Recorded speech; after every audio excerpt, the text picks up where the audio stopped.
Very sorry, ఏమన్నా first time బావిడ present చేస్తుంది మూవీని. కరెక్ట్గా పాపం ఎవరికైనా సీటింగ్ దొరికినా దొరకపోయినా, కొంచెం క్లమ్జీ అయినా, సరిగా మేనేజ్ చేయకపోయినా ఏమీ అనుకోవద్దు. సో ఫస్ట్ టైం కూడా కొన్ని మిస్టేక్స్ జరుగుంటాయి. బట్ వస్తున్నానండి. సో ఈ సినిమా అంటే అంటే ఈ సినిమా తను చూసింది ముందు, చూసిన తర్వాత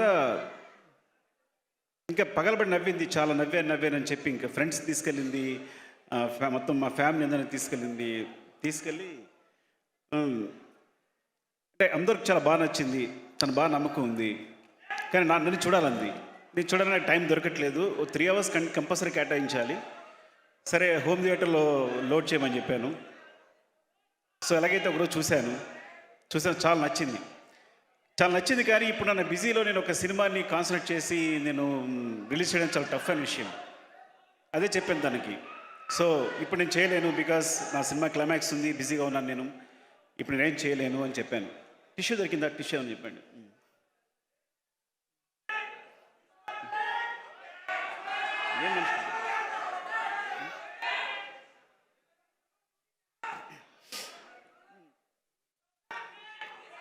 సో ఐఎమ్ సారీ, ఒక్క నిమిషం ఆగండి. మేము క్లైమాక్స్ షూట్లో ఉన్నాం, మీరు డిస్టర్బ్ చేస్తే చాలా ప్రాబ్లం అయిపోయింది. సో తను చెప్పింది ఇట్లా అని నేను చూడడం కుదరలేదు. సో ఒకరోజు అనుకోకుండా షూట్ క్యాన్సిల్ అయింది. నా హెల్త్ బాగుపడడం వల్ల చూశాను, నాకు చాలా బాగా నచ్చింది. నేను నవ్వుతూనే ఉన్నాను, సినిమా అంతా నవ్వుతూనే ఉన్నాను. సో ఇది ప్రాబ్లం చెప్పాను కదా, నాకు షూట్ ఉంది, నేను చేయలేనని చెప్తే, అంత మంచి సినిమా నేను వదిలేను, నేను చేస్తానని చెప్పింది. సరే చేసుకో అని చెప్పాను. అంటే తన గట్స్ ఏంటంటే ఇంక అక్కడి నుంచి దూసుకెళ్ళిపోతూనే ఉంది. ఒకరోజు అంటే సడన్గా నాకు ఎక్కడో తెలిసింది, ఉపాసన గారికి మెసేజ్ చేసేస్తే చరణ్తో ట్వీట్ చేంజ్ నాకు తర్వాత తెలిసింది. తర్వాత నేను చరణ్ మెసేజ్ పెట్టాను, సారీ ఏమనుకోవద్దు, నాకు తెలియదు యాక్చువల్గా ఇలా తను ఏదో అమాయకత్వంతో చేసింది. No it's not a problem, తను వెళ్తుంది కదా ఇట్స్ అని చరణ్ చెప్పాడు. Thank you Charan. అట్లాగే తర్వాత సో ఇలా శశి గారితో చూపించి, మన మైత్రి శశి గారు చూస్తే, థ్యాంక్ యూ శశి గారు. ఫస్ట్ ఆఫ్ ఆల్ మీరు చూసి సినిమా చూసి చాలా బాగుందని నమ్మకం ఇచ్చారు. అలాగే రవి గారు నవీన్ గారు చూశారు, అందరికీ నచ్చింది, అందుకే వాళ్ళు డిస్ట్రిబ్యూషన్ తీసుకున్నారు. సో ఇట్లా జరుగుతుంది. ఇప్పుడు ఒక ఇంపాసిబుల్ విషయం ఏంటంటే, ఎంత ధైర్యంగా వచ్చేసి తన దగ్గరికి వచ్చేసి, బన్నీ గారి దగ్గరికి వచ్చేసి, నాకు తెలీదు, నేను అడిగేశాను, ఆయన చేస్తానని చెప్పింది. ఏం అడిగా ఉన్నా, ప్రీ రిలీజ్ ఈవెంట్ అని, బుద్ధి ఉందా నీకు, క్లైమాక్స్ జరుగుతుంది ఇక్కడ, చాలా వర్క్ ఉంది మాకు ఇక్కడ, లేని అడిగాను అని. సో తను సారీ డార్లింగ్, ఏమనుకోవద్దు, తను అడిగేసి నేను అడుగుతాను అనుకోలేని అడిగింది అనుకున్నాను, నిజంగా నాకు తెలియదు. సో చెప్పండి, నో డార్లింగ్, ఫస్ట్ టైం తను ప్రజెంట్ చేస్తుంది, అలా ఇండివిజువల్గా ఇండిపెండెంట్గా వెళ్ళాలి, యూ హ్యావ్ టు సపోర్ట్, నేను వస్తాను, చేద్దాం, అదేం ప్రాబ్లం లేదు, మనం నువ్వే షూట్ చూసుకో, కాకపోతే నువ్వే నన్ను 4 o'clock పంపించాలి అన్నాడు. Thank you so much darling. అసలు అంటే నేనైతే ఈ విషయానికి, ఈ చిన్న సినిమాకి నేను అడగడానికి కూడా సాహసించాను. ఈ చిన్న సినిమా నువ్వు రావడం వల్ల చాలా పెద్ద సినిమా అయిపోయింది. ఇలాంటి ఒక చిన్న సినిమాకి అంటే చూసేమంటారు, నేను లక్ష్మణ్ చూసి భయపడుతున్నా. లక్ష్మణ్, మోహన్ వాళ్ళ బ్రదర్స్ ఇద్దరు వచ్చారు. వస్తే వాళ్ళ సినిమా వాళ్ళు వచ్చిన తర్వాత నేను అడుగుతూనే ఉన్నాను, వాళ్ళు బాగానే ఉన్నారా. సాధారణంగా ఇలాంటి సినిమాకి మొత్తం మనీ తీసుకొచ్చి పెట్టేస్తుంటారు, ఫ్యామిలీ మొత్తం ఇన్వాల్వ్ అయిపోయి ఉంటుంది. సో ఇలాంటి ఎమోషన్స్ ఉంటాయి. నేను అడుగుతున్నాను, వాళ్ళు కరెక్టేనా, బాగున్నారా, ఇదని చెప్తుంటూ. సో తర్వాత సపోర్ట్గా అంటే ఫస్ట్ ఆఫ్ ఆల్ ప్రొడ్యూసర్స్ గురించి చెప్పాలి. రిషి గారు, ప్రసాద్ గారు, బుజ్జి గారు, ఇలాంటి చిన్న డైరెక్టర్ అంటున్నాను ఏమనుకోవద్దు, బికాస్ ఫస్ట్ టైం చేసినప్పుడు ఎవరికి నమ్మకుండదు కాబట్టి. ఒక డైరెక్టర్ నమ్మి వాళ్ళు మనీ పెట్టడం అనేది చాలా గొప్ప విషయం, ఇలా ప్రోత్సహించడం అనేది. ఈ సినిమా అంటే ఇలాంటి ఒక సినిమాని ఇంత బిగ్ చేసింది డెఫినెట్గా డార్లింగ్, నువ్వు రావడం అనేది ఎంత పెద్ద విషయం ఈ సినిమాకి. మళ్ళీ చెప్తాను కాదు, చాలా పెద్ద విషయం రావడానికి. ఎందుకంటే రావు రమేష్ గారు హీరో ఏంటి, నేను కూడా ఫస్ట్ టైం అనుకున్నా రావు రమేష్ గారు హీరో ఏంటి అని. సో నిజంగా మిడిల్ ఏజ్ క్యారెక్టర్స్ కథలో చాలా దగ్గర మిగిలిపోయి ఉంటాయి మా దగ్గర. అలాంటి వాళ్ళు కనుక కథానాయకుడు హీరో పాత్రలు చేస్తే కనుక చాలా కథలు బయటకు వస్తాయి, చాలా మంచి మంచి కథలు బయటకు వస్తాయి.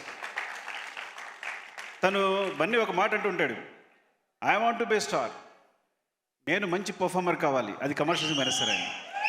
I want to be good. ఎప్పుడు తను సారీ దానికి మరి అది పర్సనల్ విషయం చెప్తున్నాను. అంటే వాంట్ టు బి పర్ఫార్మర్, నేను నాకు సినిమా చేయాలి, నేను బాగా పర్ఫామ్ చేయాలి. దట్ ఇస్ మై తన ఫస్ట్ ఎయిమ్ ఏంటంటే స్టార్ కన్నా ముందు ఫస్ట్ ఎయిమ్ నేను పర్ఫామ్ చేయాలన్న కాంక్ష ఉంటుంది. అలాంటి పర్ఫామ్ చేయడమే గొప్ప.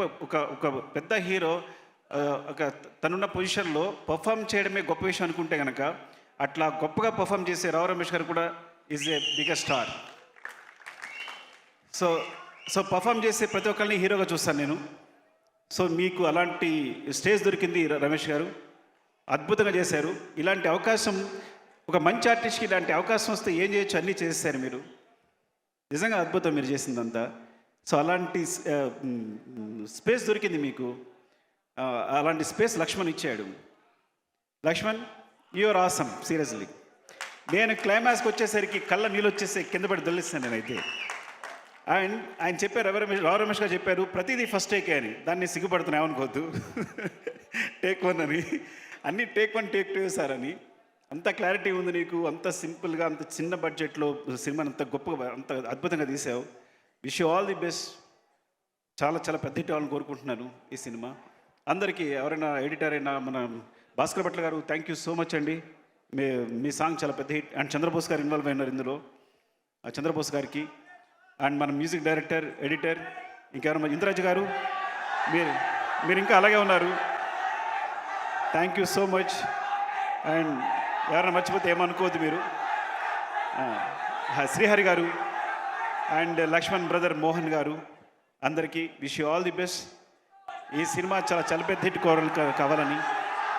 సో మావిడ తప్పిత విషయం ఏంటంటే ఒక సినిమాని సపోర్ట్ చేయాలని ఒక మంచి నిర్ణయంతో, ఇంత మంచి సినిమాని సపోర్ట్ చేయాలని నిర్ణయంతో వచ్చింది. I think wish you all the best madam. మీరు పెద్ద హిట్ కూడా కావాలని కోరుకుంటున్నారండి. Thank you madam. Love you all.